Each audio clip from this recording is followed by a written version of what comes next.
The rusted key turned in the ignition, and for the first time in 18 years, I heard the sound of something that belonged to me. The old tractor coughed to life, black smoke billowing from its exhaust, and I sat there in the driver's seat with tears streaming down my face. This wasn't just a machine. This was proof that someone had thought about me, had left me something real, something that mattered. But getting to this moment, sitting on 40 acres of Tennessee farmland that I never knew existed, had nearly broken me. 6 months earlier, I was counting down the days until I aged out of Riverside Children's Home, 18 years old and nowhere to go. The social workers had their rehearsed speeches about transitional housing and job placement programs, but we all knew the statistics. Most kids like me ended up on the streets within a year. I'd been in the system since I was 3 months old, bounced between foster homes until I was 8, then permanently placed at Riverside when my last foster family decided they couldn't handle my behavioral issues anymore. Mrs. Patterson, the director, called me into her office on a Tuesday morning in March. I expected another lecture about my attitude or my grades, but instead she handed me an envelope with my name written in careful cursive handwriting. The return address read Philip Hall, attorney at law, Millfield, Tennessee. "This came for you yesterday," she said, her voice softer than usual. "I think you should read it alone."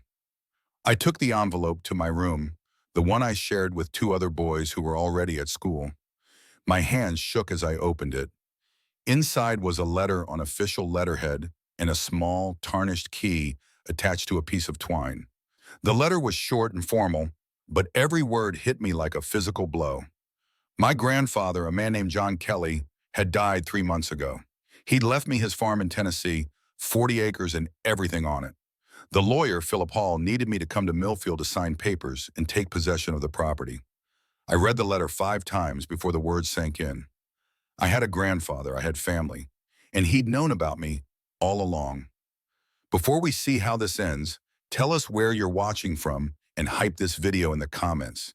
This story gets wild, and I need to know you're with me on this journey. I confronted Mrs. Patterson that afternoon.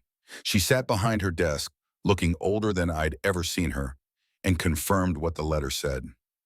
My mother had been her daughter, Sarah Kelly. She'd run away from home at 16, gotten pregnant, and died from complications during my birth.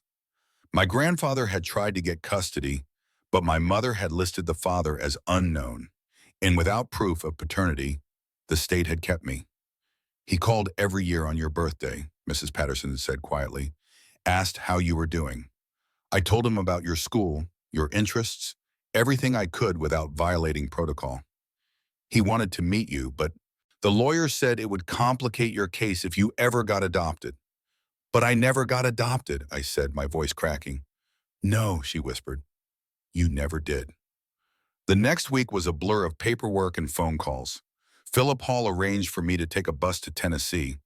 Mrs. Patterson helped me pack my few belongings into a duffel bag, and for the first time in years, she hugged me goodbye. "Your grandfather was a good man," she said. "He would have been proud of who you've become." The bus ride to Millfield took 8 hours. I stared out the window as the landscape changed from city sprawl to rolling hills and farmland. With every mile, I felt further from everything I'd ever known and closer to something I couldn't name. Fear, maybe, or hope. I wasn't sure there was a difference anymore. Philip Hall met me at the bus station. He was a thin man in his 60s with kind eyes and a firm handshake.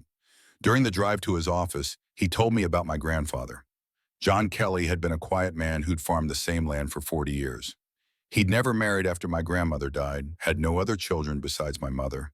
He'd lived alone on the farm, growing soybeans and corn, keeping to himself but respected by everyone in town.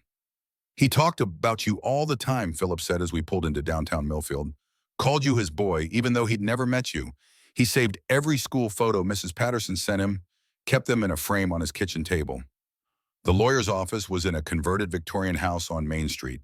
Inside, Philip spread out documents across a conference table. The farm was mine, free and clear. No mortgage, no liens. 40 acres of good farmland, a house built in '52, a barn, and various outbuildings. There were also bank accounts, modest, but enough to pay property taxes for several years. "There's one more thing," Philip said, reaching into his desk drawer. Your grandfather left this with specific instructions. He handed me a sealed envelope with my name written in the same careful handwriting as the letter I'd received. Inside was a single sheet of paper and a small, rusted key. Alexander, the letter began, I know you don't know me, but I've known you your whole life. I've made mistakes, son. I should have fought harder to bring you home when your mama died. I should have ignored the lawyers and the social workers and just shown up at that orphanage. But I was scared. Scared I wasn't good enough. Scared I'd mess up like I did with your mama. By the time I found the courage to try, you were settled, and they said it would be cruel to uproot you. I've regretted that decision every day since. This farm is yours now. It's been waiting for you, just like I have. The key is to the old tractor in the barn. It was your mama's favorite thing on this whole place.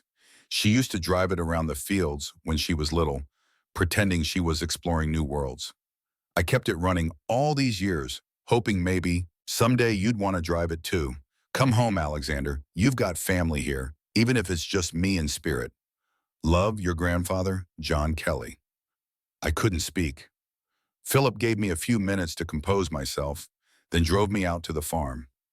The house sat at the end of a gravel driveway surrounded by oak trees that must have been 100 years old. It was small but well-maintained, with a wraparound porch and blue shutters. Behind it stood a red barn that had seen better days but looked solid. Philip handed me the keys to the house and left me alone. I stood in the driveway for a long time, just looking at this place that was supposed to be mine. It felt impossible. For 18 years I'd belonged nowhere, and now I owned 40 acres of Tennessee soil. The house was exactly what I'd expected from an old farmer. Simple furniture, everything clean and functional. In the kitchen, I found the framed school photos Philip had mentioned. There I was at age 5, missing my front teeth. Age 7 with a black eye from a playground fight. Age 10, trying to look tough for the camera. Age 15, angry at the world. Every year of my life documented and displayed with pride by a man I'd never met. On the refrigerator, held by a magnet shaped like a tractor, was a newspaper clipping. It was from my high school paper, an article about the Academic Achievement Awards. My name was highlighted in yellow marker. At the bottom, someone had written in pencil, "Smart like his mama." I walked through the rest of the house in a daze. 3 bedrooms, 1 bathroom, a living room with a stone fireplace. In what must have been my grandfather's room, I found more evidence of his vigil. A wooden box on the dresser contained every letter Mrs. Patterson had sent him over the years. Updates on my progress, my struggles, my small victories. He'd known everything about me, and I'd known nothing about him. The barn was my last stop. I pulled open the heavy wooden doors and found it mostly empty, except for some old farming equipment, and in the far corner, covered by a tarp, the tractor. I pulled off the covering and found a red Massey Ferguson that had definitely seen better days. The paint was faded and rust spotted the metal, but someone had taken care of it. The tires were inflated, the engine bay was clean, and when I checked the oil, it was fresh. That's when I found the key my grandfather had left me fit perfectly in the ignition. The tractor started on the second try, settling into a steady rumble that seemed to vibrate through my bones. I sat there for a few minutes, just listening to it run, before I put it in gear and drove it slowly out of the barn. The late afternoon sun painted the fields golden, and for the first time in my life, I understood what people meant when they talked about feeling at home. I spent that first night in my grandfather's house, sleeping in his bed, because it seemed wrong to claim one of the other rooms yet. I kept waking up, listening to sounds I'd never heard before. No crying babies, no slamming doors, no raised voices, just crickets and the wind in the oak trees. The next morning, I walked the property lines, trying to wrap my head around the fact that all of this was mine. 40 acres seemed impossibly vast after 18 years of sharing small rooms with strangers. The land was mostly flat, with a creek running along the eastern border and a small pond near the house. It was beautiful in a way that made my chest ache. I was standing by the pond when a pickup truck pulled into the driveway. An older woman got out, carrying a covered dish. She had gray hair pulled back in a ponytail and wore jeans and work boots like she meant business. "You must be John's grandson," she called out as she approached. "I'm Sandra Rodriguez. I live on the farm next door." She handed me the dish, which turned out to be a casserole that smelled like heaven. Your grandfather was a good neighbor, she said. Quiet, but good. He talked about you all the time, especially after he got sick. Cancer, she added when she saw my expression. He fought it for 2 years, but it got him in the end. He made me promise to look out for you if you ever came home. Sandra stayed for an hour telling me about the area, about my grandfather, about the farming community I'd inherited along with the land. She explained that most of the farms around here were small operations, family-owned for generations. People looked out for each other, shared equipment, helped during harvest time. Your grandfather leased most of his acreage to Jack Nguyen down the road, she said. Good arrangement for both of them. Jack needed more land, and your grandfather was getting too old to work it all himself. You might want to continue that, at least until you figure out what you want to do. After she left, I heated up the casserole and ate it sitting on the front porch. It was the best meal I'd had in years, not because of the food, but because someone had made it specifically for me, because I was welcome here. The next few days passed in a strange dream. I explored every corner of the property, finding remnants of my grandfather's life everywhere. A vegetable garden behind the house that was overgrown, but still producing tomatoes. A workshop in the barn filled with carefully maintained tools. A stack of farming magazines dating back decades, some with pages folded down at articles about sustainable agriculture and soil conservation. In the house, I discovered more personal treasures. A photo album with pictures of my mother as a child, riding the same tractor I'd started in the barn. Letters she'd written home from school before she ran away, full of dreams about seeing the world beyond Millfield. And tucked in the back of the album, a birth certificate with my name on it and hers, listing John Kelly as next of kin. Philip Hall called on my 4th day to check on me and invite me to lunch in town. Millfield's Main. Street was like something from a movie, with locally owned shops and a diner that looked like it hadn't changed since the 1950s. Over burgers and sweet tea, Philip filled in more details about my grandfather's life and my legal situation. The farm's been in your family for 3 generations, he said. Your great-grandfather bought it in 1923, passed it to your grandfather in 1955.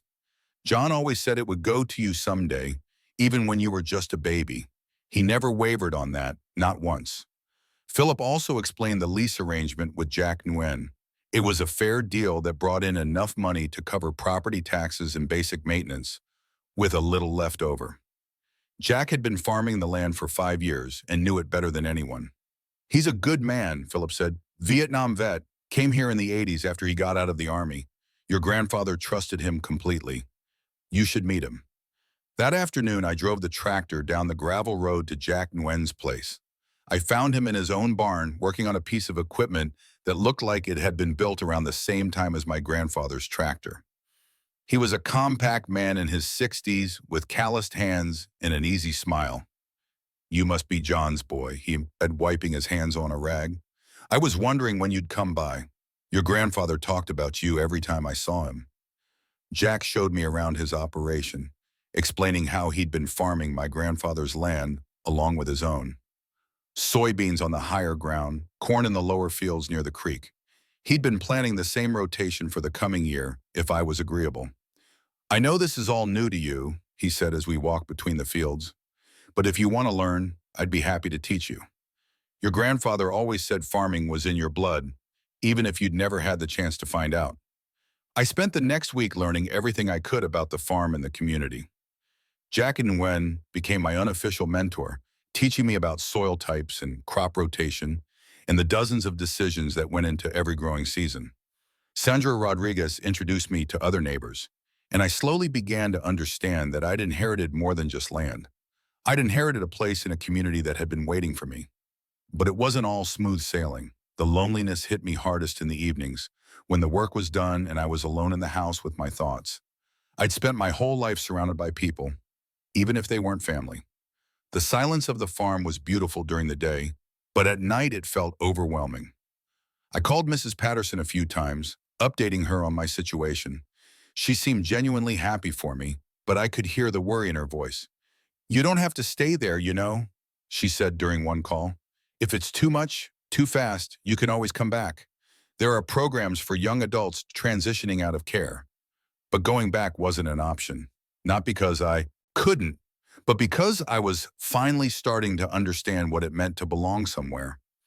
Every day on the farm taught me something new about myself, about the family I'd never known, about the life I was building from nothing. The real test came 3 weeks after my arrival. I was in town picking up supplies when I overheard a conversation at the hardware store. Two men were talking about the Kelly farm, about whether the grandson would stick around or sell out to developers. Kid's got no business trying to farm, one of them said. Spent his whole life in the city, probably never seen a cow up close. John should have sold the place years ago, the other replied. Now it'll just sit empty until the boy realizes he's in over his head. I wanted to confront them, to defend myself and my grandfather's decision, but I realized they weren't entirely wrong. I didn't know anything about farming. I was 18 years old with no experience, no family support system, no safety net. What made me think I could make this work? That night, I sat on the front porch with a beer I'd found in my grandfather's refrigerator and seriously considered calling Philip Hall about putting the farm on the market. The money from a sale would set me up for life, pay for college, give me options I'd never had before. But then I remembered the photo album, the carefully maintained tractor, the years my grandfather had spent hoping I'd come home. I thought about my mother riding that same tractor as a child, dreaming of adventures beyond the farm. Maybe this was my adventure, the one I was meant to have. The next morning, I called Jack Nguyen and asked if he'd be willing to take on a full-time apprentice. Not just someone to lease land to, but someone to teach everything he knew about farming. You sure about this? He asked. It's hard work, and the pay is terrible, and you'll spend half your time covered in mud or manure or both. I'm sure, I said. This is my home now. I want to learn how to take care of it. Jack's farm became my classroom. I learned to drive a combine harvester, to test soil pH, and to recognize the signs of plant disease. I learned that farming was part science, part art, and part stubborn determination.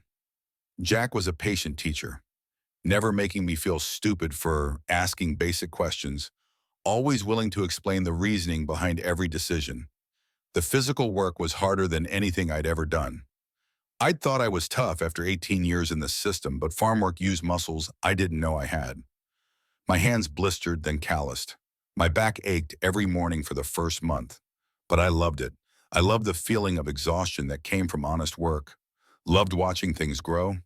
Loved being part of something bigger than myself. As summer progressed, I started taking on more responsibility for my own land. Jack helped me plan what to plant the following spring, taught me how to maintain the equipment, showed me how to read weather, patterns, and market reports. Slowly, I began to feel like I might actually be able to do this. The community acceptance came gradually too. At first, people were polite but distant, waiting to see if I'd stick around. But as weeks turned to months, as they saw me working alongside Jack and learning from Sandra and other neighbors, attitudes began to shift. I was invited to community events, asked to help with harvest crews, included in conversations about local issues. The turning point came in late August. A severe storm rolled through the area, bringing hail and high winds that damaged crops throughout the county. My grandfather's corn crop, which Jack had been managing, was hit hard. We spent 3 days assessing the damage and filing insurance claims, but it was clear we'd lost about 30% of the expected yield. I was devastated. This was my first year as a landowner, and I'd already failed. But the community response surprised me. Neighbors showed up without being asked to help salvage what they could. Sandra Rodriguez brought her tractor to help with cleanup. Other farmers shared equipment and labor. Even the men I'd overheard at the hardware store pitched in, working alongside me, without comment. This is what we do here, Jack explained, as we worked late into the evening, salvaging damaged corn. Bad weather hits everyone eventually. We look out for each other. That night, exhausted and covered in mud, I finally felt like I belonged. Not because of the land I'd inherited, but because of the work I'd done, the commitment I'd shown, the place I'd earned in this community. As autumn arrived, I made a decision that surprised even me. Instead of continuing to lease all the farmland to Jack, I decided to take back 10 acres to farm myself. It was a small operation, but it would be mine. Jack helped me plan the crop rotation, Sandra advised me on equipment purchases, and Philip Hall handled the legal paperwork. I also decided to fix up the old farmhouse. It was structurally sound but needed cosmetic work. I spent weekends painting, repairing the front porch, updating the kitchen. It was the first time in my life I'd had a space that was truly mine to modify, and every improvement felt like putting down roots.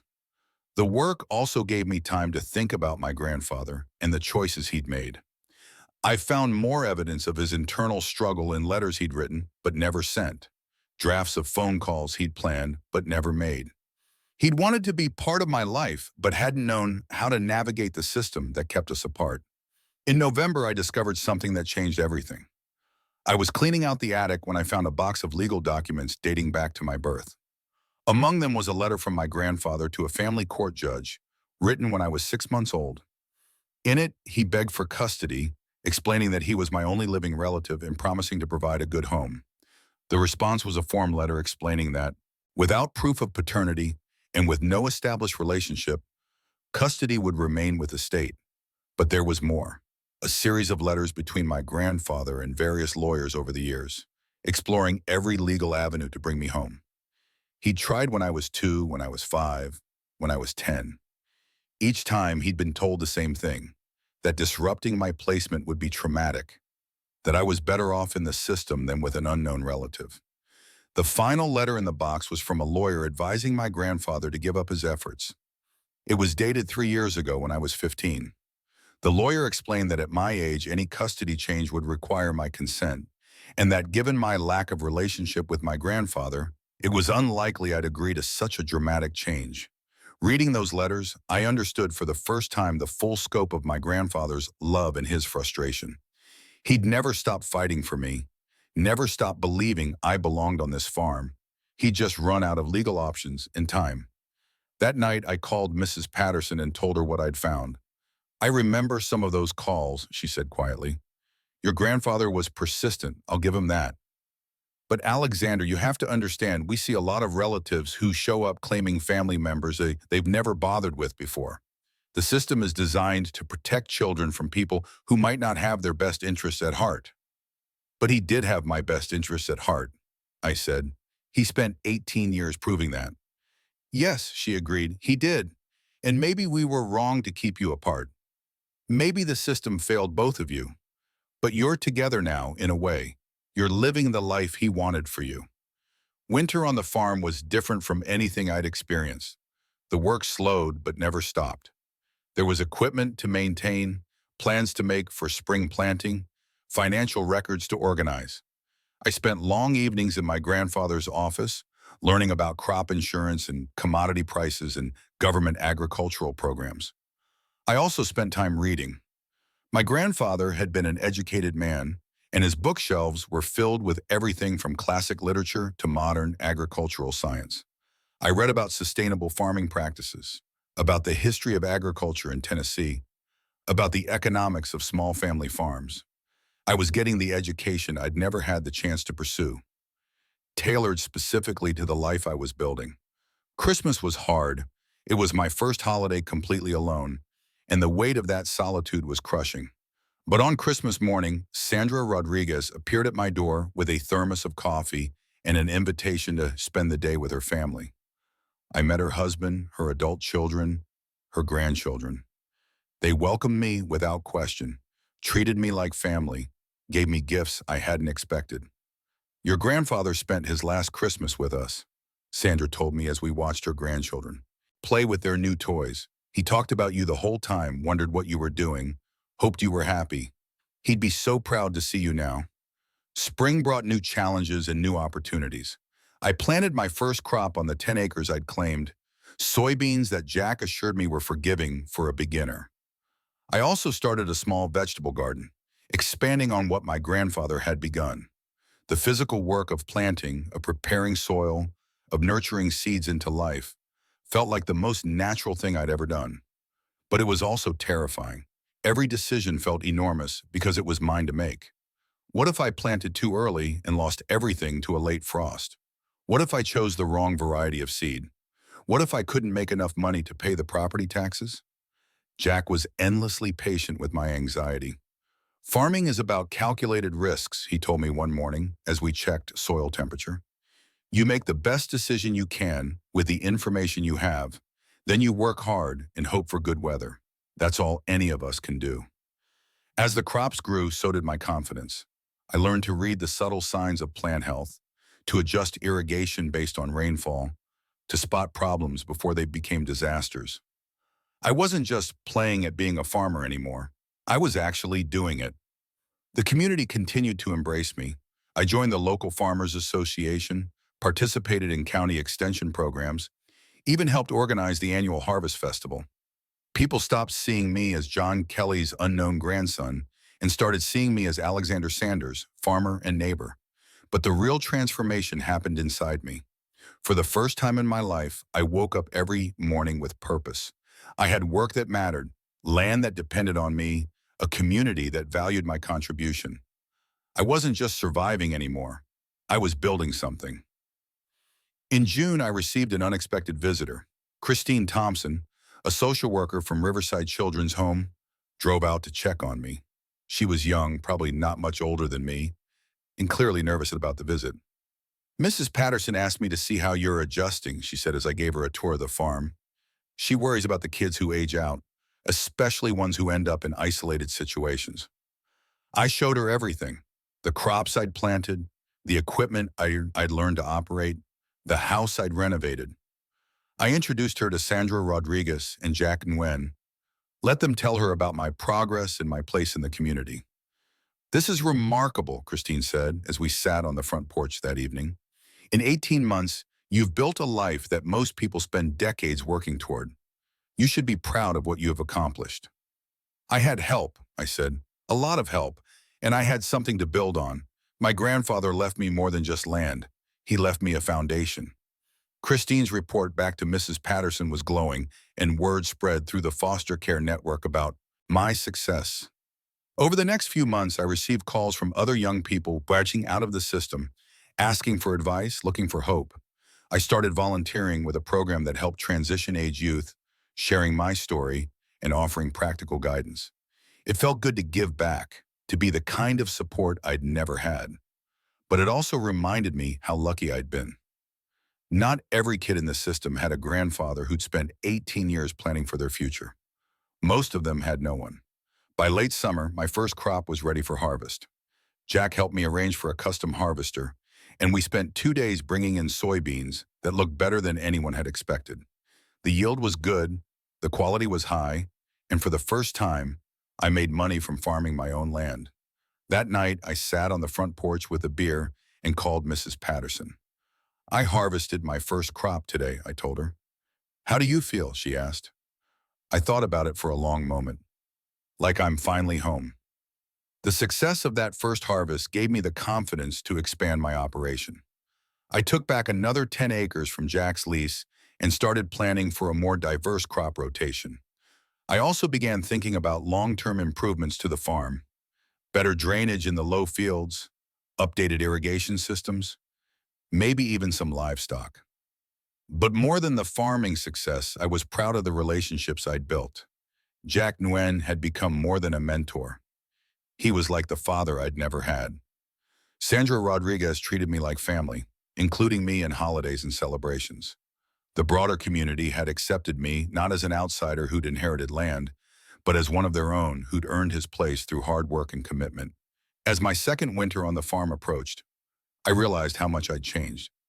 The angry, lost 18-year-old who'd stepped off the bus in Millfield was gone, replaced by someone who knew his purpose, his place, his value. I'd gone from having nothing and no one to having a home, a livelihood, and a community that cared about me. I also started thinking about the future in ways I never had before. For the first time in my life, I could imagine myself in 5 years, 10 years, 20 years from now. I could see myself expanding the farm, maybe starting a family of my own, definitely staying connected to this place and these people who'd given me a chance. In February, I made a decision that surprised everyone, including myself. I decided to go to college, not to leave the farm, but to make myself a better farmer. The state university had an agricultural program that would let me take classes part-time while continuing to work the land. Jack and Sandra were enthusiastic supporters, and Philip Hall helped me navigate the financial aid process. Your grandfather would be thrilled, Philip said as we filled out paperwork. He always regretted not finishing high school himself. Education was important to him, even if he didn't have much opportunity for it. Starting college at 20 was intimidating, but I discovered I was a good student when I was studying something that mattered to me. Agricultural science, soil chemistry, farm management, agricultural economics, it all connected directly to the work I was doing and the life I was building. My classmates were mostly traditional college students, 18 and 19 years old, but some were older farmers looking to update their skills. I fit in better with the older students, bonding over shared experiences with difficult weather, equipment breakdowns, and market volatility. The professors were impressed by my practical experience. While other students learned about crop rotation from textbooks, I could describe how different rotation schedules had affected my own fields. While they studied soil composition in labs, I knew how my dirt felt in my hands, how it smelled after rain, how it looked when it was ready for planting. Spring brought my second planting season, and this time I felt like I knew what I was doing. I'd learned from my mistakes, improved my techniques, invested in better equipment. Jack still advised me, but I was making more of the decisions myself, taking more responsibility for the outcomes.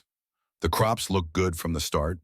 The weather cooperated, the soil conditions were ideal, and my improved farming practices showed results. By midsummer, it was clear I was going to have my best year yet, but the real milestone came in July, when I paid off the last of my equipment loans and showed a profit for the first time.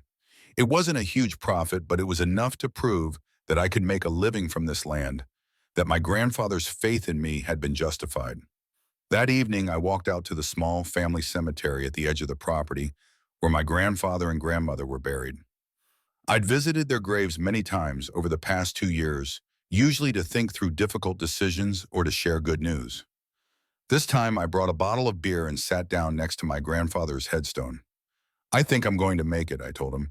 The farm's profitable, the community accepts me, and I'm getting an education that'll help me do even better. You were right to leave this place to me. I belong here. The sun was setting over fields that I'd planted and tended and harvested. In the distance, I could see Jack Nguyen's house, where lights were coming on as his family gathered for dinner. Closer to home, Sandra Rodriguez was working in her garden, probably planning to bring me vegetables whether I needed them or not. This was my world now. These were my people, my responsibilities, my opportunities. I'd gone from being nobody's child to being somebody who mattered, somebody who belonged, somebody with a future. As I walked back to the house, I thought about the key my grandfather had left me. It wasn't just a key to an old tractor. It was a key to everything he'd wanted for me. A home, a purpose, a place in the world. He'd given me the chance to build a life worth living, and I'd taken that chance and made it into something real. 3 years after arriving in Millfield, I graduated from college with a degree in agricultural science. My family was there to watch me walk across the stage. Not the family I'd been born into, but the family I'd chosen and who'd chosen me. Jack and Sandra, Philip Hall, Mrs. Patterson, who'd driven down from the children's home, and a dozen neighbors who'd become friends and mentors. After graduation, I implemented new farming techniques I'd learned in school. I started using precision agriculture technology, improved my soil conservation practices, and diversified into specialty crops that commanded higher prices.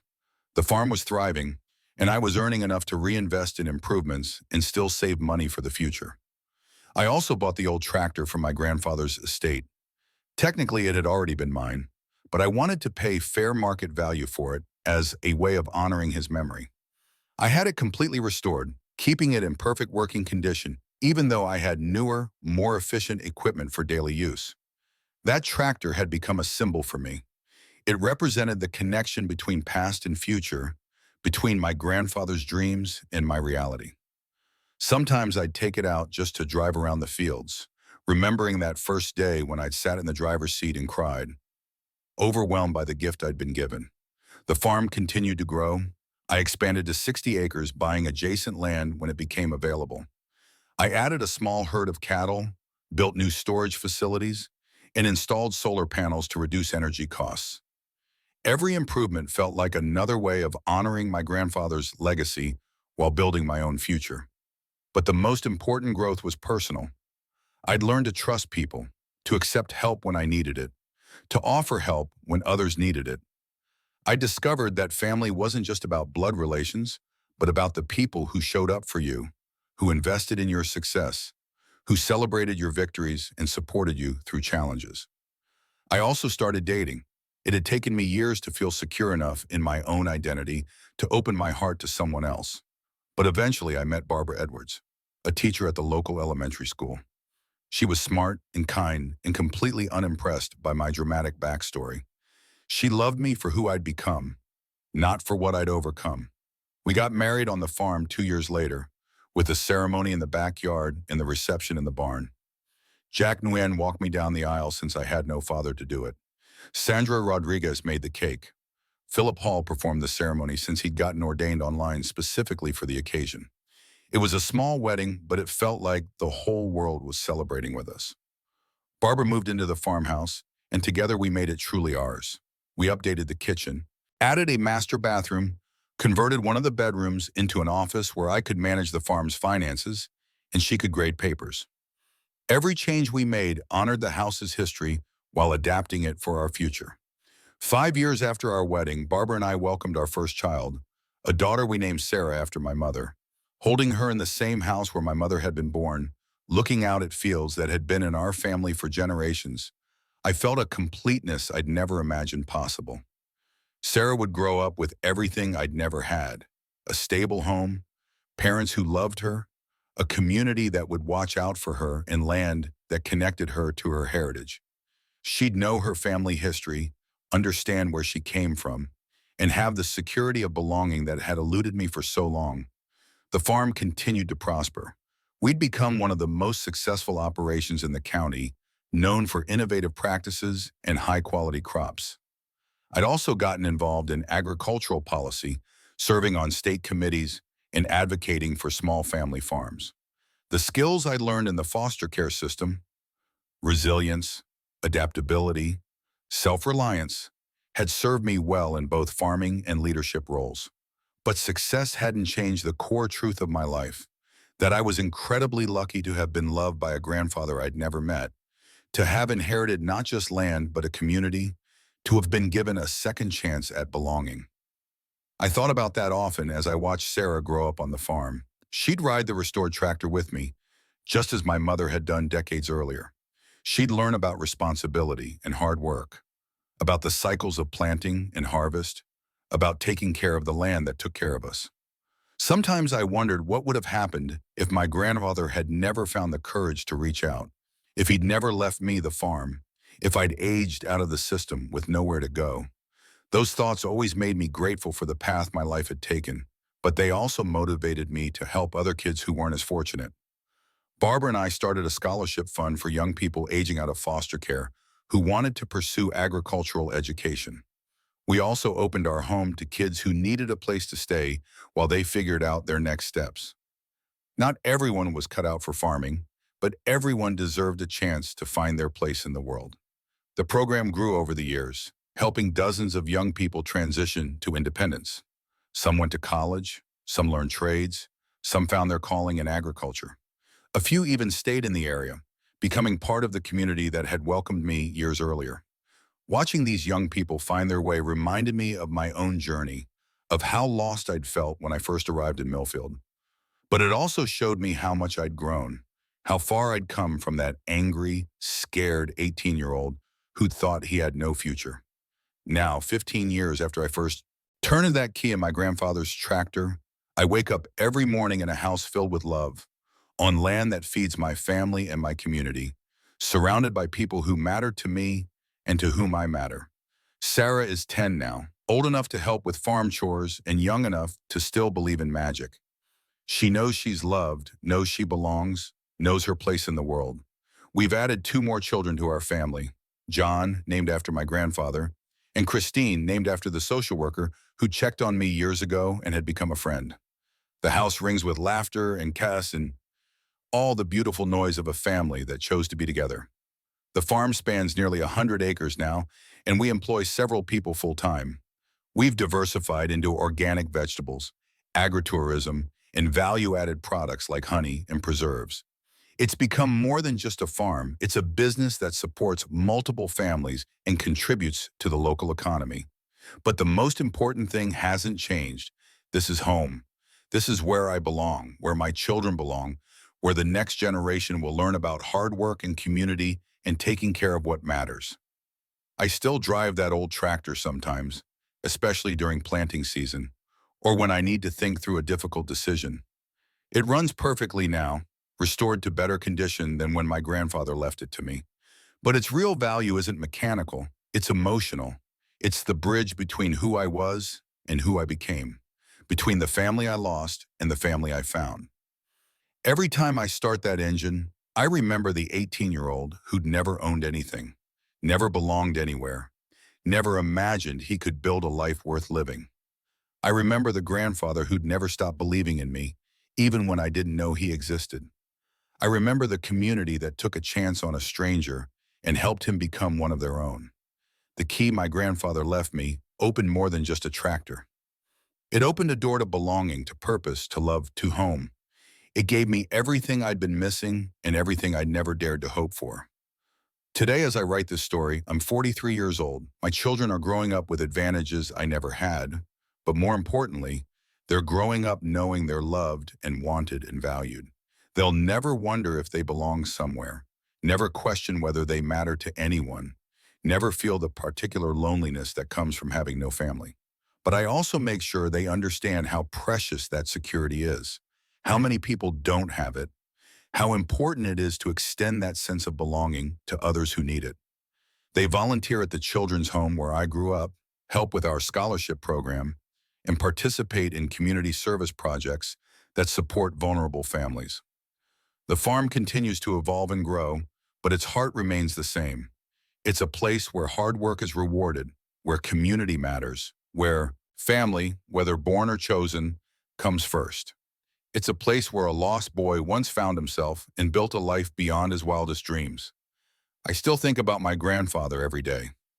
I wish he could have met his great-grandchildren, could have seen what his faith in me accomplished, could have known that his love transcended death and distance and time. But in another way, he is here. He's in every decision I make about the land, every vow I pass on to my children, every act of kindness I show to someone who needs a chance. The story that began with abandonment became a story about belonging. The key that unlocked an old tractor unlocked a new life. The grandfather I never met gave me everything I never knew I needed. Roots, purpose, home. If you're watching this and you have ever felt lost or unwanted or like you don't belong anywhere, I want you to know that your story isn't over. Sometimes the key to your future comes from the most unexpected places, from people you've never met, from opportunities you never saw coming. Sometimes belonging isn't about where you came from, but about where you choose to build your life and who you choose to build it with. I'd love to hear your stories about finding home, about unexpected gifts, about the people who believed in you when you couldn't believe in yourself. Share in the comments where you're watching from and what this story means to you.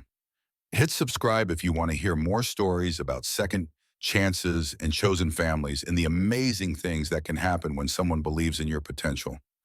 The old tractor still runs perfectly, and my children love riding it around the fields just like their grandmother did decades ago. Every time I see them laughing and bouncing on that worn seat, I'm reminded that the best gifts aren't things we can hold in our hands. They're the connections we make, the love we share, and the homes we build together. That rusty key opened the door to everything I never knew I was missing. Sometimes the most important inheritance isn't money or property. Sometimes it's simply the knowledge that someone believed you deserved a chance at happiness, and they loved you enough to make sure you got it.